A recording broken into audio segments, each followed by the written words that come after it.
ಬಾಂಗ್ಲಾದೇಶದ ಢಾಕಾದಲ್ಲಿ ನಡೆಯುತ್ತಿರುವ Asian archery ಚಾಂಪಿಯನ್ಶಿಪ್ನಲ್ಲಿ ರಿಕರ್ವ್ ಸ್ಪರ್ಧೆಯಲ್ಲಿ ಅಂಕಿತಾ ಭಕತ್ ಮತ್ತು ಧೀರಜ್ ಬೊಮ್ಮದೇವರ ವೈಯಕ್ತಿಕ ಚಿನ್ನ ಗೆದ್ದರು. ನೆರೆಯ ಬಾಂಗ್ಲಾದೇಶದ ಢಾಕಾದಲ್ಲಿ ಏಷ್ಯನ್ ಬಿಲ್ವಿದ್ಯೆ ಚಾಂಪಿಯನ್ಶಿಪ್ ನಡೆಯುತ್ತಿದೆ. ಪ್ಯಾರಿಸ್ ಒಲಿಂಪಿಕ್ಸ್ ಬೆಳ್ಳಿ ಪದಕ ವಿಜೇತ ನಾಮ್ ಸುಯಿಯೋನ್ರಿಗೆ ಆಘಾತವಿಕ್ಕಿದ್ದ ಭಾರತದ ಅಂಕಿತಾ ಭಕತ್ ಅವರು 7-3 ಅಂಕದಿಂದ ಗೆದ್ದು ಬಂಗಾರ ಸಾಧಿಸಿದರು. ಭಾರತದ ಅನುಭವಿ ಬಿಲ್ಲುಗಾತಿ ದೀಪಿಕಾ ಜೊತೆಗೆ ಸೆಮಿಫೈನಲ್ನಲ್ಲಿ ಅಂಕಿತಾ 5-5 ಸಮಬಲವನ್ನು ಸಾಧಿಸಿದ್ದರು. ಶೂಟ್ ಆಫ್ ನೀಡಿದಾಗಲೂ 9-9 ಸಮನಾಯಿತು.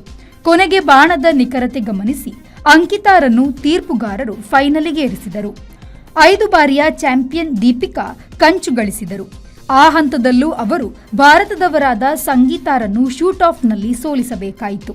ಗಂಡು ಮಕ್ಕಳ ರಿಕರ್ವ್ನಲ್ಲಿ ಭಾರತದ ಧೀರಜ್ ಬೊಮ್ಮದೇವರ ಅವರು ತೆಂಕಣ ಕೊರಿಯಾದ ಅನುಭವಿ ಆಟಗಾರ ಜಾಂಗ್ ಚೆಹ್ವಾನ್ರನ್ನು 6-2 ಕೆಡವಿ ಕನಕಾಭಿಷೇಕ ಮಾಡಿಕೊಂಡರು.